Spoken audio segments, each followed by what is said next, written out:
Ya, terima kasih Anda masih bersama kami. Bagi Anda yang baru saja bergabung, kami hadirkan kembali 3 berita utama hari ini. Bencana longsor dan tanah bergerak di Desa Kalongan, Kabupaten Semarang terus meluas dan makin membahayakan keselamatan pengendara. Pengemudi ojek daring berani menangkap pelaku begal payudara beberapa saat setelah pelaku melecehkan seorang siswi di kota Semarang. Berlibur sambil belajar, tempat wisata di Kabupaten Purbalingga menyuguhkan aneka satwa menarik yang berasal dari belahan benua lain.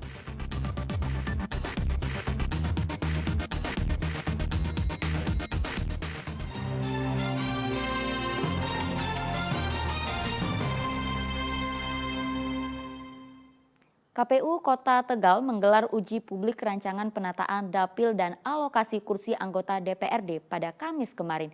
Kegiatan itu sebagai bagian dalam persiapan pemilu 2024. Uji publik kedua ini dihadiri perwakilan parpol, ormas, media, akademisi, dan 3 komisioner dan sekretaris KPU Kota Tegal. KPU Kota Tegal mengatakan jumlah kursi anggota DPRD Kota Tegal masih sama dengan pemilu tahun 2019, yaitu 30 kursi. Begitu juga dengan jumlah daerah pemilihan atau dapil, masih tetap 4 dapil. Perubahan hanya pada nomor urutnya. Penamaan dapil di Kota Tegal yakni Dapil 1 Kecamatan Tegal Timur, Dapil 2 Tegal Selatan, Dapil 3 Margadana, dan Dapil 4 Tegal Barat. Memang ada penambahan jumlah penduduk Kota Tegal, tetapi jumlahnya masih di bawah 300.000 jiwa. Hasil uji publik ini akan diserahkan ke KPU RI selambat-lambatnya pada 19 Desember. Berarti setiap tahun harapkan penataan ini masyarakat mengetahui dan ada masukan masyarakat untuk penataan dapil. Agar nanti sebelum penetapan itu sama-sama sudah mengetahui bahwasanya penataan dapil di Kota Tegal itu masih dengan 4 dapil dan jumlah kursi 30 itu masih sama sesuai dengan 7 prinsip penataan dapil. Begitu, kalau jumlah partai peserta pemilu untuk Kota Tegal sama dengan yang pusat? Kalau itu sama Pak, 17 partai politik yang sudah ditetapkan oleh KPU RI kemarin. Di Tegal ada semua ya? Di Tegal ada semua kemarin. Ya, Kamis pagi tiba-tiba saja rombongan polisi mendatangi Kodim 0717 Grobogan. Ternyata kedatangan mereka untuk memberikan hadiah berupa tumpeng sebagai peringatan Hari Juang TNI Angkatan Darat.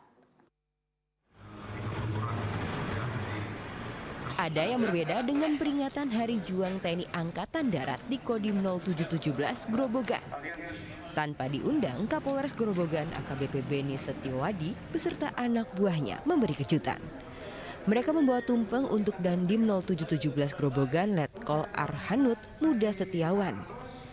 Tumpeng ini sebagai lambang keharmonisan TNI Polri tepat di hari peringatan Hari Juang TNI Angkatan Darat. Kami ucapkan terima kasih atas kedatangannya untuk mengucapkan selamat pada Kodim 0717 Grobogan dalam rangka Hari Juang TNI AD ke-77. Kami bersyukur kedatangan Polres ini menambah integritas kami atau sinergi kami terhadap kepolisian, sehingga ke depan kami harapkan terus sinergi dalam rangka membangun Kabupaten Grobogan menjadi lebih hebat. Peringatan ke-77 tahun Hari Juang TNI Angkatan Darat ini diharapkan menjadikan TNI Polri bisa lebih bersinergi membangun Grobogan ke depannya. Arif Nur melaporkan dari Kabupaten Grobogan. Ya, untuk menghidupkan olahraga Wusu Taulu, KONI Jawa Tengah menggelar kejuaraan Provinsi Wusu Taulu Junior di Kota Salatiga. Lewat ajang itu, KONI berharap bisa menjaring atlet Wusu muda dan berbakat untuk persiapan Pekan Olahraga Nasional 2024.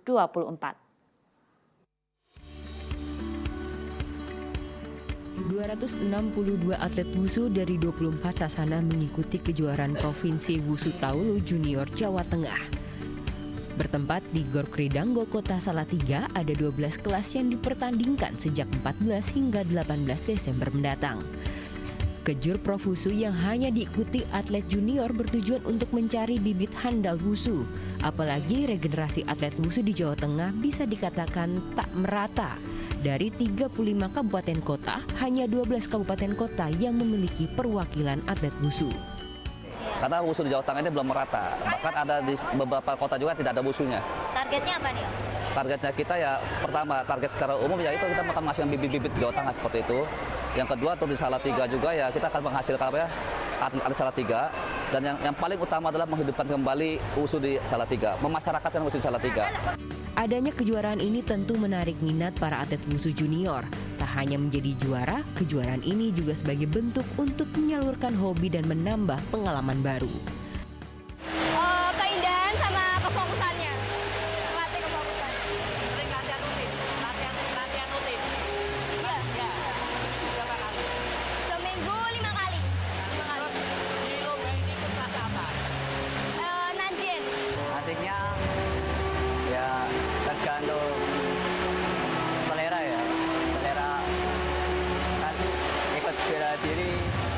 Mas, dulu dikenalin sama siapa olahraga ini? Olahraganya itu kenalin sama kakak. Kakak. Terus latihan sama kakak. Ya. Hasil kejuaraan ini akan jadi evaluasi di tingkat provinsi untuk mencari atlet muda berprestasi yang berpotensi masuk skuad wusu Jawa Tengah. Mereka akan dipersiapkan untuk ikut serta dalam Pekan Olahraga Nasional tahun 2024. Yulianto melaporkan dari kota Salatiga. Bagi Anda yang belum mempunyai tujuan wisata saat libur Natal dan Tahun Baru, mungkin wisata edukasi Purbasari Pancuran Mas bisa menjadi alternatif. Di sana Anda bisa menemukan beraneka jenis burung langka dari tanah air hingga belahan benua lainnya.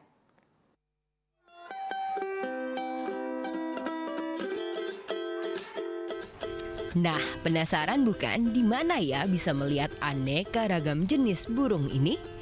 Semua jenis burung ini bisa Anda temukan di tempat wisata Taman Burung di Desa Purbasari, Kecamatan Padamara, Kabupaten Purbalingga. Tempat ini menjadi salah satu tempat tujuan wisata yang paling diminati di wilayah Jawa Tengah. Bagaimana tidak? Di sini pengunjung bisa melihat beragam jenis burung dari berbagai daerah, tak hanya dari dalam negeri tetapi hingga belahan benua lainnya. Seperti burung unta asal benua Afrika ini, selalu menjadi pusat perhatian karena ukurannya yang tinggi, yang mencapai 3 meter. Menariknya lagi, pengunjung bisa berinteraksi dari jarak dekat.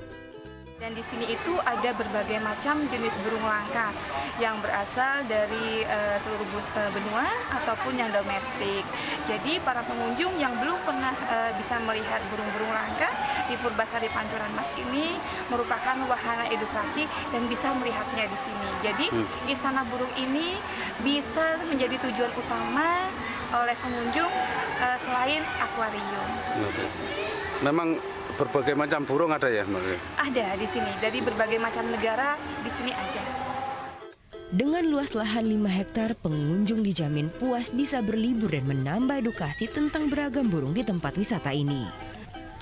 Untuk harga tak perlu khawatir, tiket masuk dijual Rp25.000 per pengunjung. Bagaimana? Menarik bukan untuk menghabiskan waktu liburan bersama keluarga di tempat ini?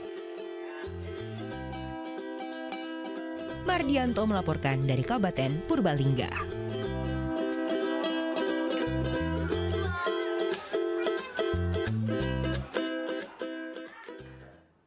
Informasi tadi mengakhiri jumpa kita hari ini. Atas nama rekan yang bertugas, saya Auriga Agustina mengucapkan terima kasih atas kebersamaan Anda. Selamat beraktivitas dan sampai jumpa.